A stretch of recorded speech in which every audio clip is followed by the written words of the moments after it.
actually do here. Hold on.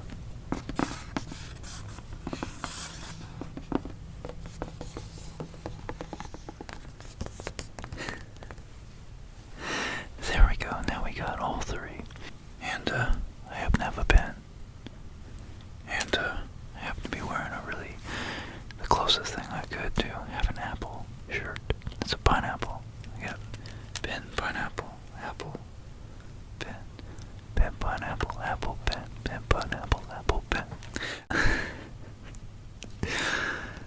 So, I only thought in the tradition of my channel so far, we would learn a little bit about Apple while we unbox brand new Apple products of Apple.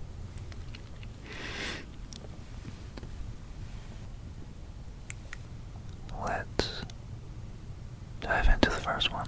We'll go with my brand new iPhone 5S. Okay.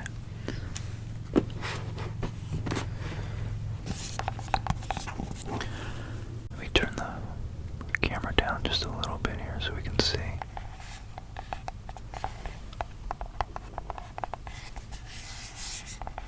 So if I forget to keep tapping and making those good ASMR sounds that I particularly like, just remind me, and hopefully I'll listen to it next time.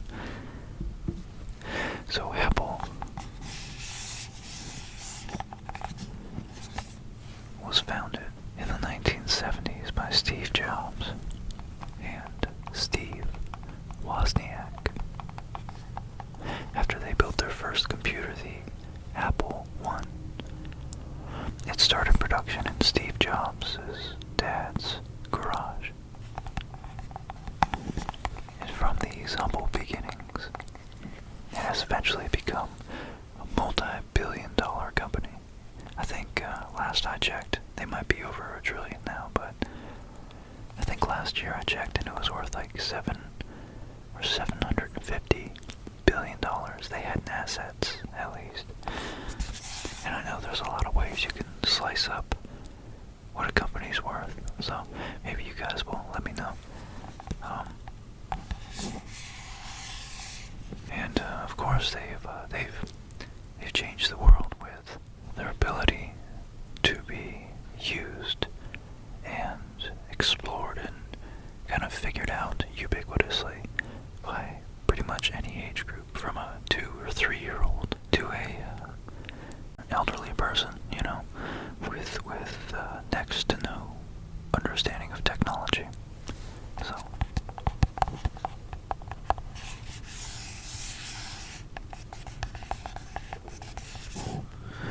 okay, so Apple's success is nothing short of remarkable. Through Steve Jobs' vision and Steve Wozniak's engineering capabilities, they became almost instant successes in the world of computers. So let's find out what's in this first box here.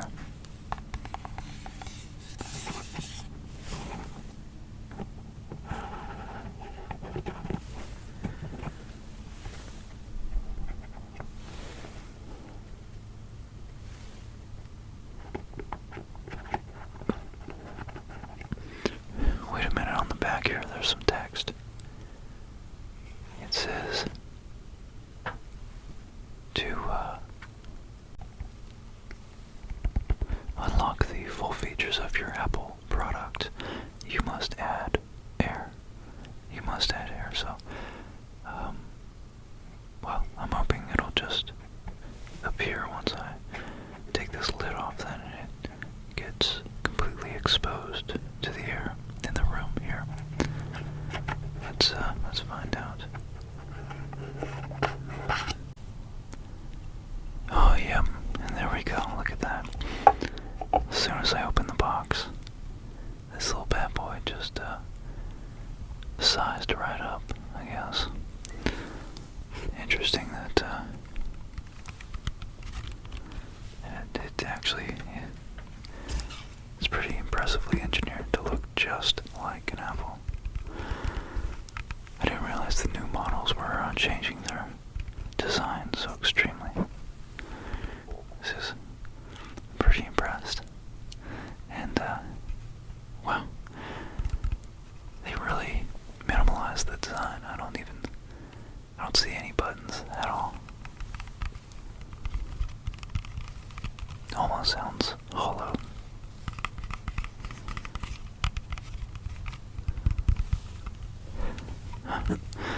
Weird. I actually want to take a bite of this just for the heck of it, but it's my girlfriend's. She actually bought them, so I don't want to actually eat them. Anyways, continue on. Let's find out what's in the other two boxes. But before I do, I want you guys to know that Steve Jobs and Steve Wozniak, they built their first computer, the Apple I, in 1976, and this computer was sold to a local computer shop called the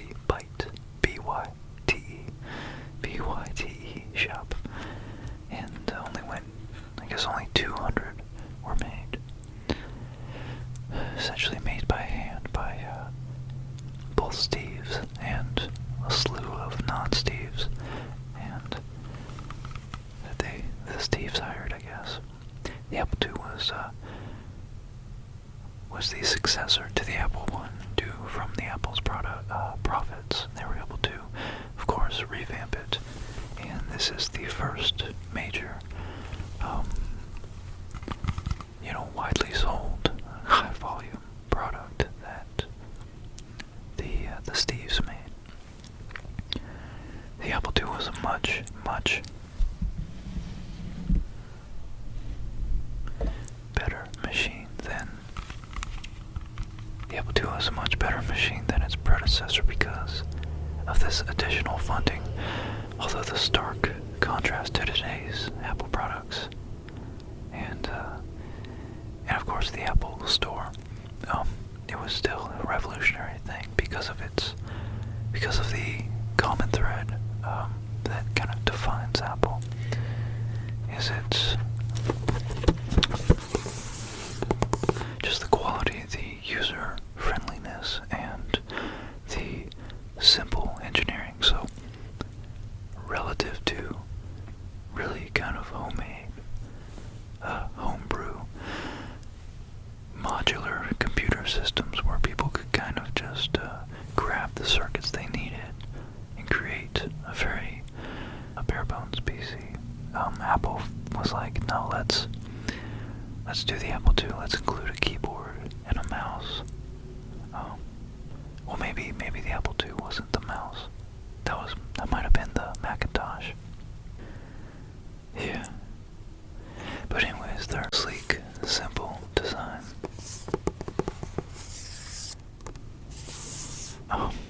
Apple as a company was officially formed April 1st, 1976. After receiving a $250,000 bank loan co-signed by Mr. Margula. I don't know who that was, some venture capitalist, I guess. So, it was named Apple because of its location in the phone book, compared to Atari, giving it an advantage, as it would be first alphabetically. Apple finally released the Apple II. And I wonder if that's why Google's parent company became Alphabet, because that actually does precede Apple in the phone book, if you will. Apple finally released the Apple II in '79, so a couple years later, which was a huge success in the market, and it's even been credited to the creation of the home computing market.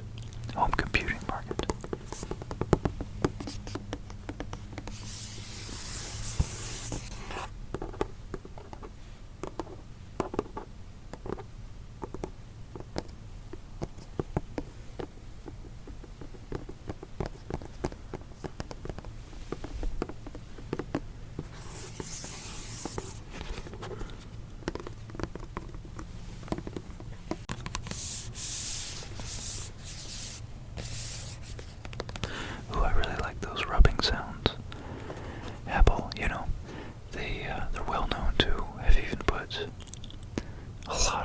a lot of thought into how the product itself is boxed and packaged and presented, because first impressions are everything. And although you have a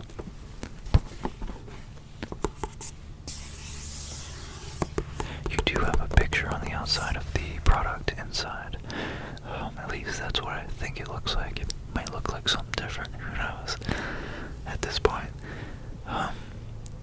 The box itself is it's just very aesthetically pleasing. And of course they don't make it like those crummy non-Apple product boxes. They make it so the bottom, it's kind of like unveiling I don't know, it just feels like it's just contains something a little more valuable than the typical box, cardboard box. And of course the surface itself is not glossy. It's a very tactical material. It's like a 600 grit sandpaper almost.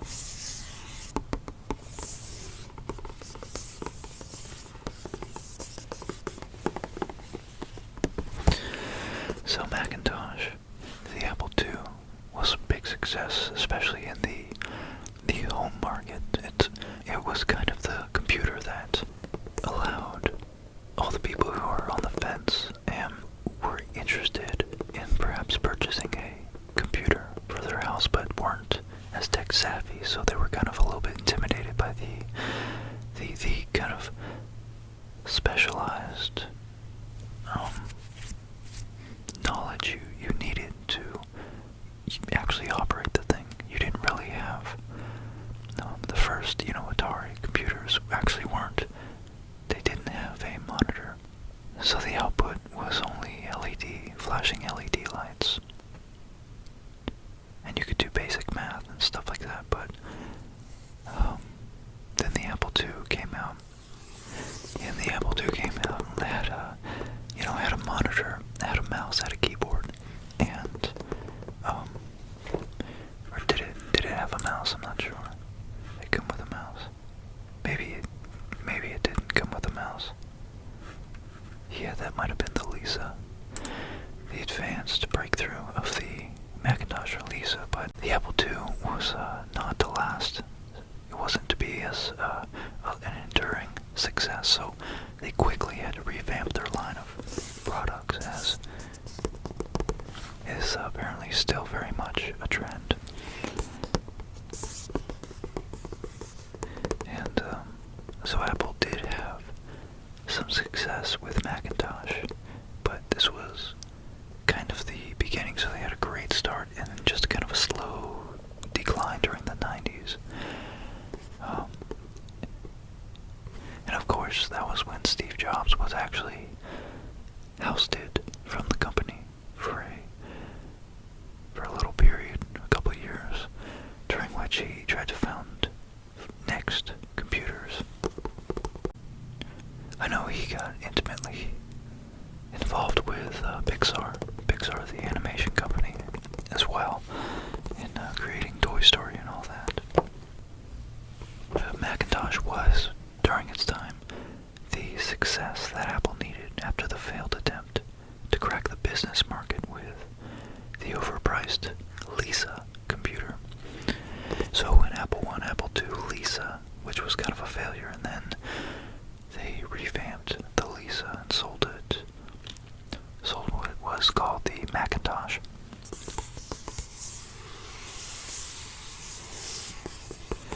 And then they started selling the iPhones and iPads after a big gap. Some of the Macintosh's success is owed to its iconic 1984 Ridley Scott directed commercial. The guy who directed Blade Runner, and it's now considered one of the greatest advertisements of all time, because it tapped into kind of the undercurrent, that little zeitgeist of people being fearful of the government growing to such a large proportion that we all become little pawns, and we relinquish so many rights and so many decisions to the government, that we lose all individuality.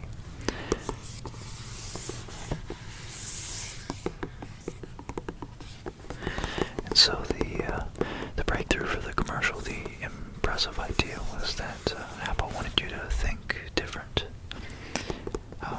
I think they purposely didn't say differently because they wanted to be different. They wanted to beat expectations.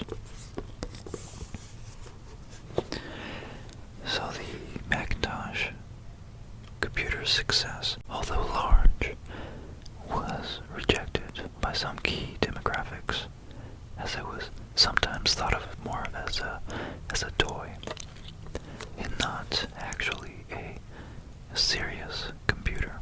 In 1985, Steve Jobs was forced out and moved on to start other companies.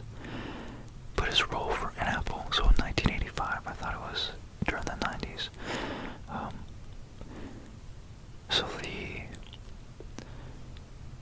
although Apple had some successes between Steve Jobs' dismissal and return,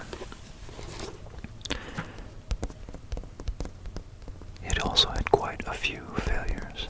The Mac branch of the company continued with several new computers, because they made the Macintosh its own line, kind of like a car company would make different models, and have their own divisions dedicated exclusively to that model, of like, the Ford Explorer. That's its own division, I'm sure.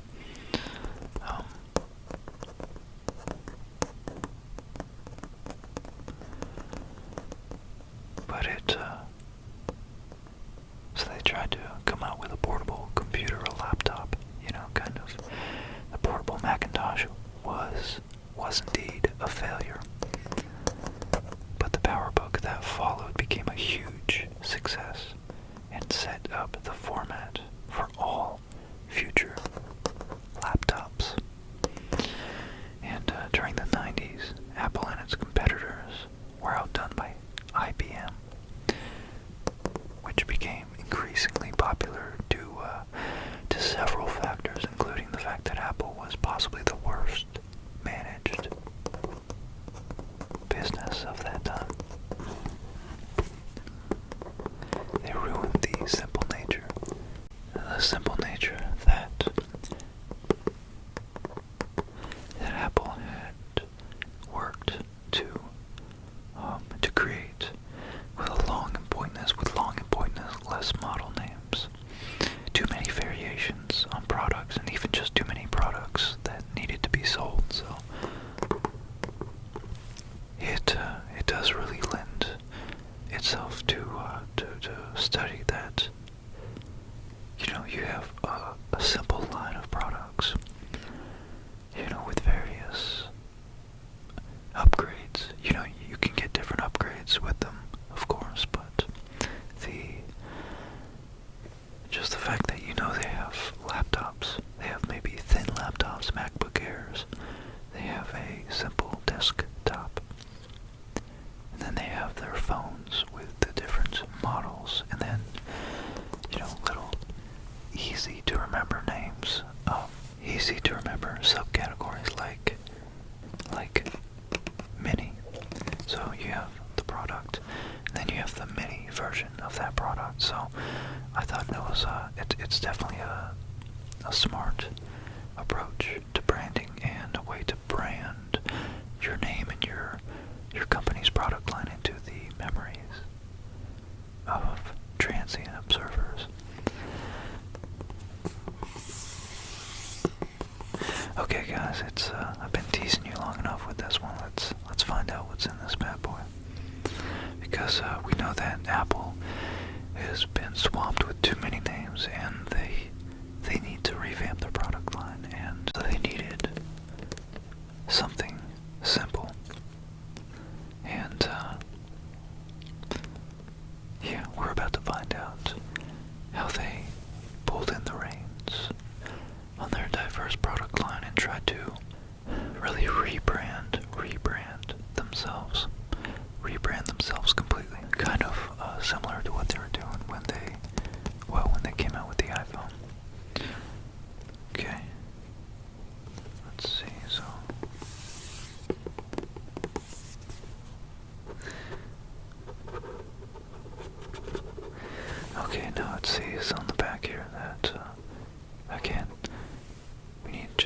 second, and apparently this is a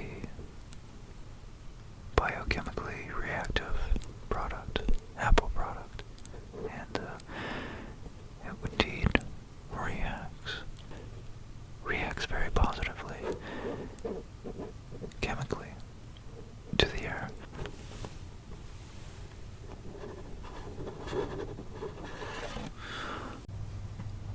Yep, there we go. There we go. Nice.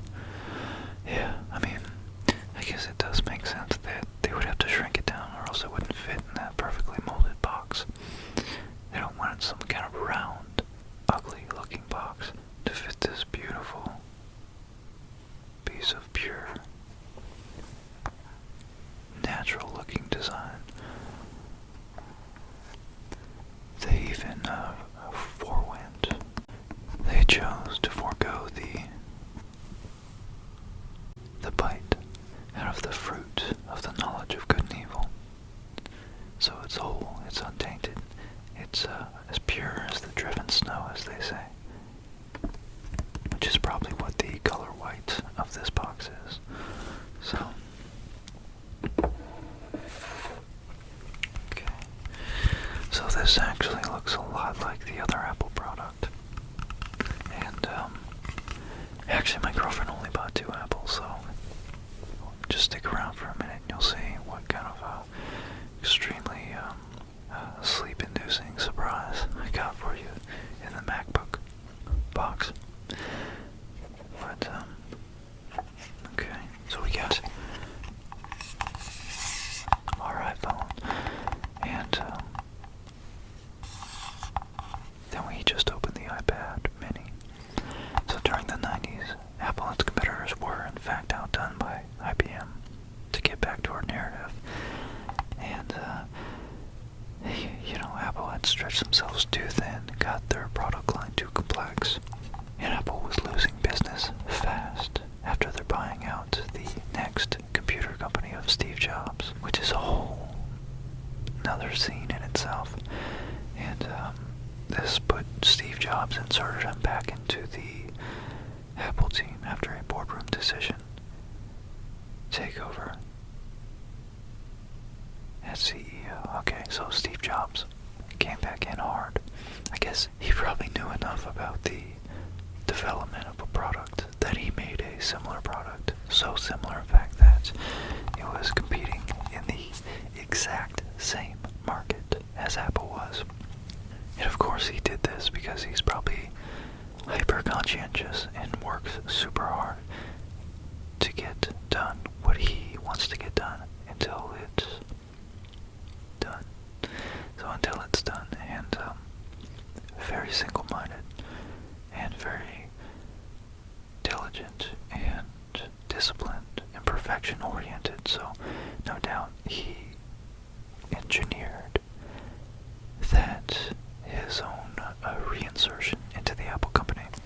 So this was a huge change, the way Apple worked, and began turning around of Apple into a multi-billion-dollar company that we know it today as.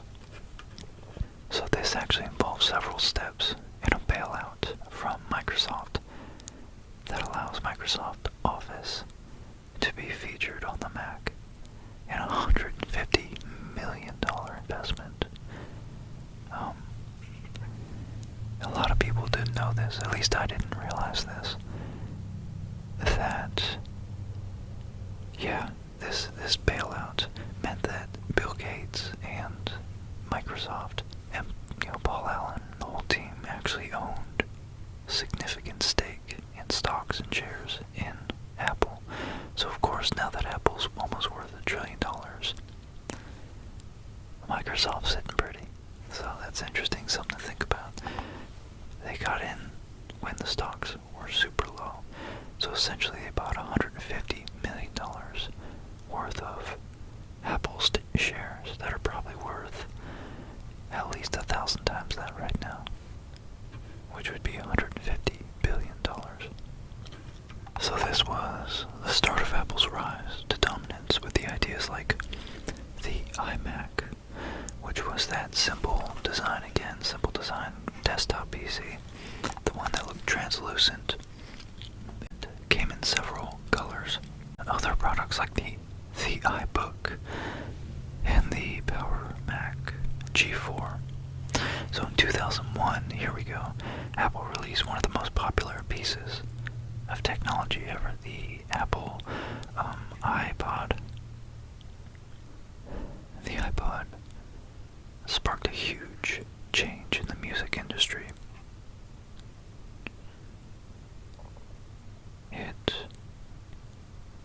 It was essentially the mother of iTunes. The iPod, what do they call? I don't know what iOS stands for. The I operating system, I guess. So anyways, the iPod was the predecessor, the prototype of all these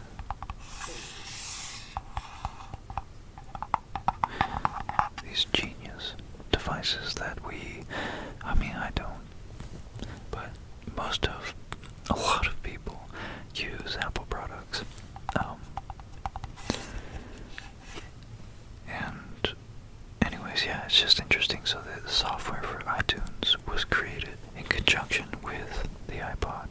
And of course it changed the whole music scene because now everything was being digitized, and along with the invention and increasing popularity of stealing music by downloading it from the internet and uploading it and sharing it, which I am guilty of for sure.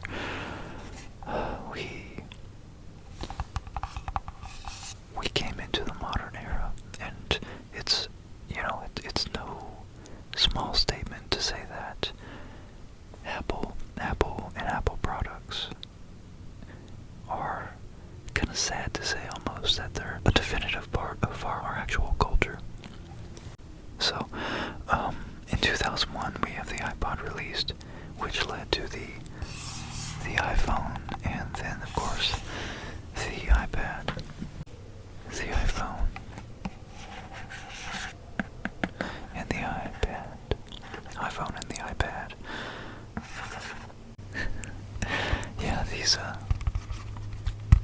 These two fantastically simple and elegant looking products. And I love the color fields, the color palettes too. Just so amazing. So,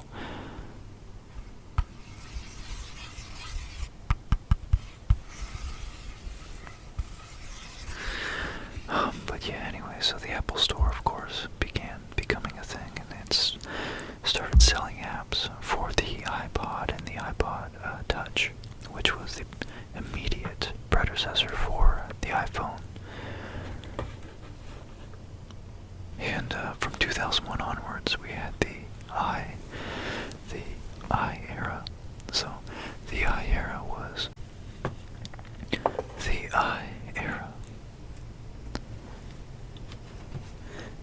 where we had the iPhone, the iPad, iTunes, the iBook. No, that's not a thing. It was part of the MacBook, though. The iPhone was a revelation in the phone world, as they added the touchscreen capabilities, which I feel like it took them a long time to add touchscreen to their laptops. Maybe I'm just ignorant about it, but nonetheless, I do love their products. I just don't like how closed they are to, modification, and they're so limited, and they're restrictive in their compatibility with so many other products, software and hardware alike.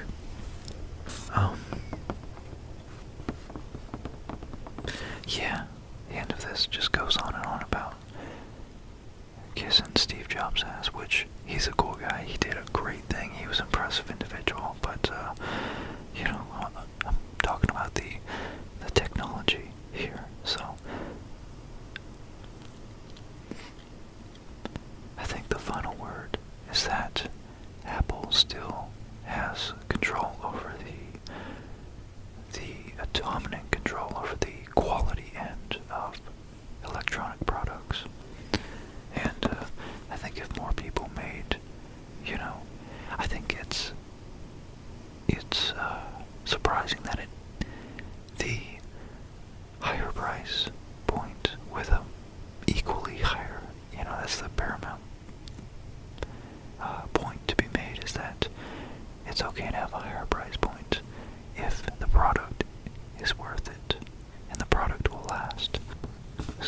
want that because it's lacking so much in our consumerist,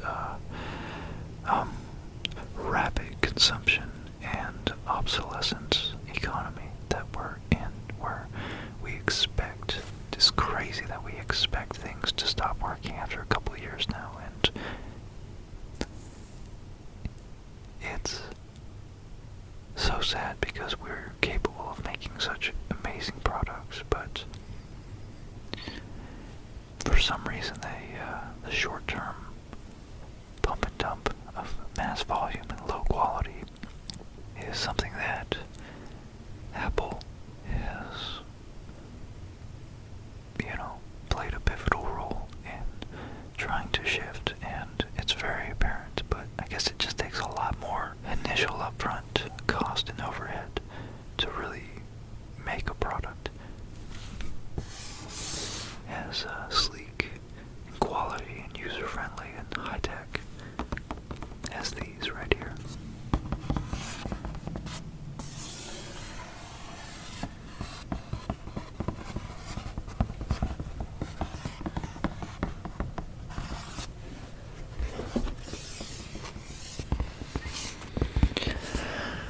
Well, it's about that time to open up our final big Apple product.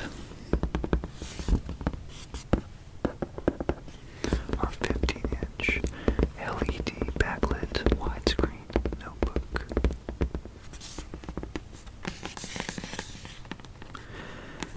It's got the precision aluminum unibody enclosure, which is seriously impressive. It's one single piece, and I think that's, my Asus that I have right here in front of me tries to do that, but if you're gonna get Asus, just know that it looks so much like an Apple product that you need to remember to lower your standards, because it is not an Apple product.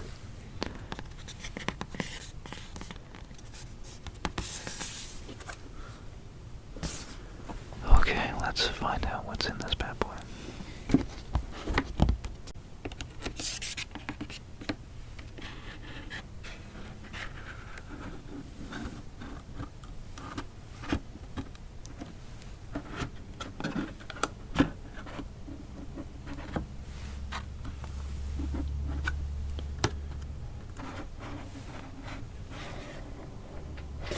Oh yeah, you're gonna like this. This is really cool. It's maybe a little bit hard to swallow at first, but you're gonna like this. Okay. Here we go. Nice. Okay, so it looks like they even have a second Apple product. So this must have been the upgraded package. Oh wait, that's not even it. There's still something here. Do you guys see that? Do you see it? Right there. Yeah, wow. I don't know how I missed that at first. That's crazy. Well, that's the whole line. You see, it's clearly, obviously an Apple iPhone and an iPad mini. Definitely an iPad mini. So, well, if you already looked at them, let's look at our MacBook Apple product.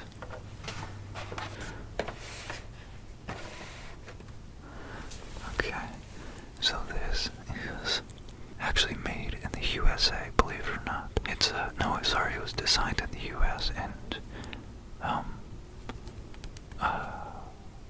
put together in China. Some Apple product, cider vinegar, and yeah, it was the only other Apple product I could find in my house, so I was actually looking for a candle, which, what, now that oh, that candle I always have behind me might actually be an Apple candle. Let me see. Oh my god, I screwed up so bad. I had an Apple product. I've been using Apple products this whole time, and I never realized it. I'm an Apple user. I feel like a new man. I have an Apple product. Oh, and it smells great too. My God, if only you guys could smell that. Apple. Apple pumpkin. Apple pumpkin.